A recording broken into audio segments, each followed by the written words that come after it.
మన ప్రభువును ప్రియరక్షకుడునైన యేసుక్రీస్తు శక్తిగల నామంలో మీ అందరికీ శుభములు. ప్రియమైన దేవుని బిడ్డలారా, మీరు ఎలా ఉన్నారు? గతించిన దినమంతా కూడా ఆయన రెక్కల నీడలో మనల్ని అందరినీ కాపాడి మరొక నూతనమైన దినాన్ని చూడటానికి దేవుడు కృప చూపించాడండి. అందుకు దేవాది దేవునికి వందనాలు చెల్లించుకుంటున్నామండి.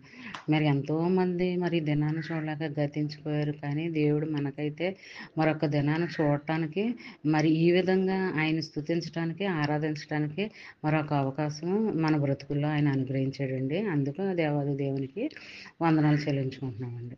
మరి ఈ దినము దేవుడు మనకిస్తున్న వాగ్దానము నిర్గమాకాండము 4వ అధ్యాయము 12వ వచనం.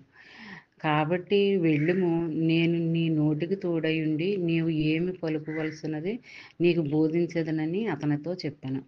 మరి మనము ఎక్కడికి వెళ్ళినా, ఏ ప్రయాణం గుండా చేస్తున్నా, మరి అది ఆకాశ మార్గమైన, విమాన మార్గమైనా, రైలు మార్గమైనా, ఇది ఏ మార్గమైనా, మరి ఎక్కడికి వెళ్ళినప్పటికీ అది ఉద్యోగం కోసం వెళ్తున్నామా, వ్యాపారం కోసం వెళ్తున్నామా, మరి ఇతర దేశాలకు చదువుకోవటానికి వెళ్తున్నామా, ఎక్కడికి వెళ్ళినప్పటికీ నేను నీ నోటికి తోడుగా ఉంటాను. నువ్వేం మాట్లాడుతున్నావో ఆ మాటల్లో నేను ఉంటాను.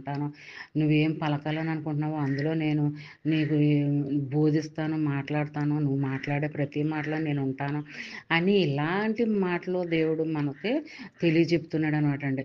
మరి ఇలాంటి దీవెనకరమైన వాగ్దానం మన బ్రతుకుల్లో నెరవేర్పు కలగాలని మనము కోరుకుందామండి. దేవుడు మనం ఎక్కడికి వెళ్ళినా సరే మనకు తోడుగా ఉంటానంటున్నాడు. మనం ఏం మాట్లాడినప్పటికీ మనకి మన నోటికి అడ్డంగా ఉండి ఆయన మాట్లాడతానని అంటున్నాడు.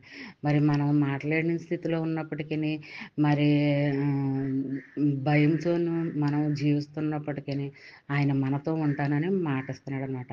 మరి ఈ చిన్న వాగ్దానం నీ ఫ్రెండ్ సర్కిల్లో పంపండి. అలా పంపడం వల్ల వారు దీవించబడతారు, మీరు ఆశీర్వదించబడతారు.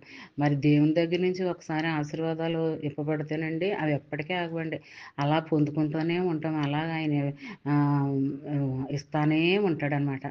మరి అలాంటి ఆశీర్వాదకరమైన వాగ్దానాలు ఎప్పుడు కూడా మనము అశ్రద్ధ చేయకూడదండి. మరి శ్రద్ధతోనూ, వినయంతోనూ, భక్తితోనూ మన వాగ్దానాలు చదువుకుంటూ, ధ్యానించుకుంటూ ఉండాలండి. అలాంటి స్థితిలో దేవుడు మనల్ని ఉంచుతున్నాడండి. మరి ఈ దినమంతా ఈ చిన్న వాగ్దానము మైండ్లో పెట్టుకుని ధ్యానించుకుంటూ ఉండాలని కోరుకుంటూ, ఆమేన్. God bless you.